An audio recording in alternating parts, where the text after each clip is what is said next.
My name is Bill Ferriter, and I am a Solution Tree PLC and RTI associate and author.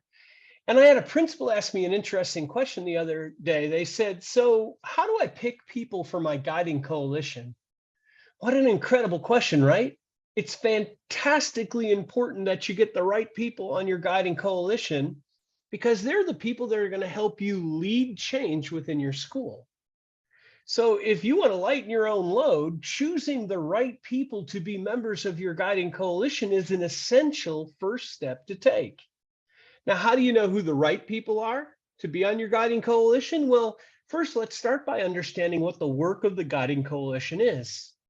And I love this quote, which comes from Concise Answers to Frequently Asked Questions about the PLC at Work process. The authors remind us that the guiding coalition members are there to lead their peers through the predictable turmoil that comes along with change.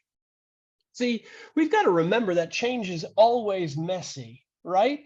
And it doesn't even matter if we're talking about inside of schools or outside of schools, change is messy. And change brings with it uncertainty and turmoil that is difficult for people to wrestle with. In fact, if you're leading a change effort and it hasn't been predictably tumultuous, I would argue that you're not changing very much. If change is easy, you might not be making significant change. So the fact of the matter is, if we're going to successfully move through change to something better, we need some members of our faculty who are going to lead their peers through that process, who are going to help them understand both why new things are better and how to implement those new things into their rhythm of their daily work. That's the work of the guiding coalition. They help their peers to step confidently through the predictable turmoil that comes along with change.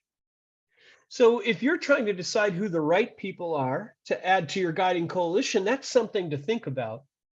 When the going gets tough in your building, who do people turn to? When the going gets tough in your building, who are the people who step forward and say, "I'm ready for it, we'll figure it out. And more importantly, I'll bring others along with me"? Those might be the right members to add to your guiding coalition. It's also fantastically important that when you're asking people to join your guiding coalition, that they understand that that's their responsibility. They need to know that you're asking them to lead their peers when the going gets tough. Because sometimes there are people who might be good at that work, but aren't interested in accepting the role. That's worth thinking about. Principals sometimes make the mistake of choosing people who've been around the faculty for a long time.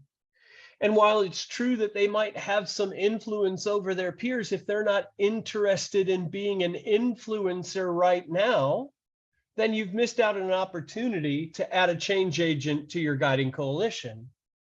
So the conversation that has to happen between principal and potential guiding coalition member is, are you ready to accept this challenge? More importantly, are you ready to help others accept this challenge?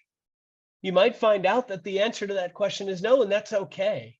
It's not wrong for somebody to say, right now, I'm not ready to accept this role. The mistake principals make is just assuming that people will want to be a part of this work and then adding them to the guiding coalition because they're influential or accomplished as individuals, and then finding out that that member doesn't have the interest or the ability to pull others forward, to bring them along when the going gets tough. It's worth thinking about those things. Now, there's certain expertise that you should look for when you're adding people to your guiding coalition, and they're listed on this particular slide. These come from Bruce Cotter, who is writing about influential leaders and guiding coalitions way back in 1996. He says you have to have members with positional power. Those are people who can actually make decisions, who can say, this is what we're going to do. Usually that's principal, assistant principal. The three other types of expertise involved, or this three other types of leadership skills that you need on your guiding coalition, are people with individual expertise in areas of need. I'll give you an example. Your guiding coalition is going to have to get good at scheduling and creating schedules that allow for intervention, that allow for extension, that allow for intensive remediation, that allow for team collaboration.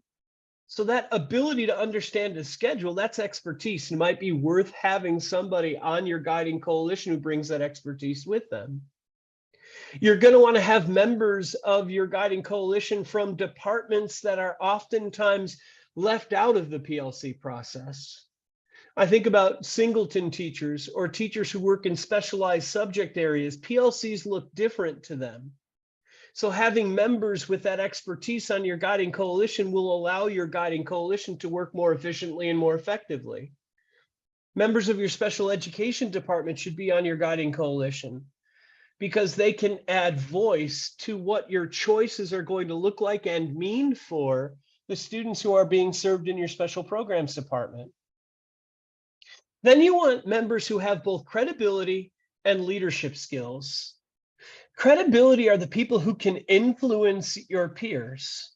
We all know that there's members of your faculty who can sway decisions better than others. That credibility has been earned through lots of experiences with that person within your building. People have been watching them for years, and the way they act and interact has given them credibility in front of their peers. They're able to push a case forward because of the credibility that they've built with their peers. You want some of those people on your guiding coalition because remember, you're trying to lead people through uncomfortable change. If you're trying to lead people through uncomfortable change, you're going to have credibility in order to do that. And the last area of expertise that you want on your guiding coalition are people with leadership skills. Really and truly, who are those people who exhibit the behaviors of a leader and can move other people forward because they've got that expertise as a leader? That's a little bit different from credibility. People who can convincingly articulate a position for others, people who can unite others around a common cause, people who are willing to confront behaviors that don't align with your school's mission.